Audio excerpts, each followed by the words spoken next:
Well, hey there folks, out here working on the Jeep. The other video I just replaced the EGR valve, you can see that. While I was in here, I wanted to take care of another problem. The exhaust manifold had a slight leak in it. It ticked upon startup. 3-4 minutes later, it went away. But it doesn't matter. Still needed to be fixed.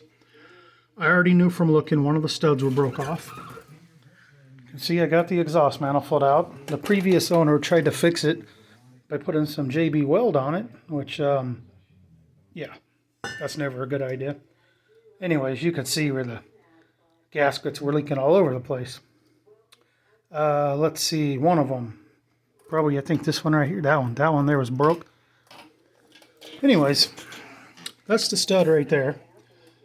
You can see I put some tin foil in the converter and in the exhaust port and the spark plug hole.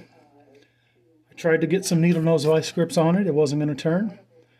Put some larger vice grips on it. It wasn't going to turn. I made sure not to mess the threads up too much. So I found a metric, or I think that's a metric bolt nut. Found one before. And yeah, it's a nasty shitty weld, but guess what? Did the trick. And the old $99 Harbor Freight wire feed welder from, I don't know, 15 years ago, I guess, this thing. I rarely use it. It's a piece of junk.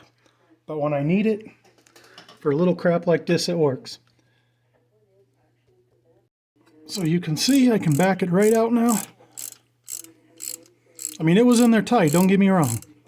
It took a little bit to break it. Now, I had about 1/4 of an inch of stud sticking out, so that was a good thing. If I didn't, I wouldn't have been able to put a nut on there. And with this Harbor Freight welder, I wouldn't have chanced trying to weld a blob on the end of it. Or sit a nut up there and try to fill it in, even though it's aluminum head. I wouldn't have chanced it with this Harbor Freight welder because before you pull the trigger, as soon as the wire hits whatever it hits, it's hot. That's how this old welder was.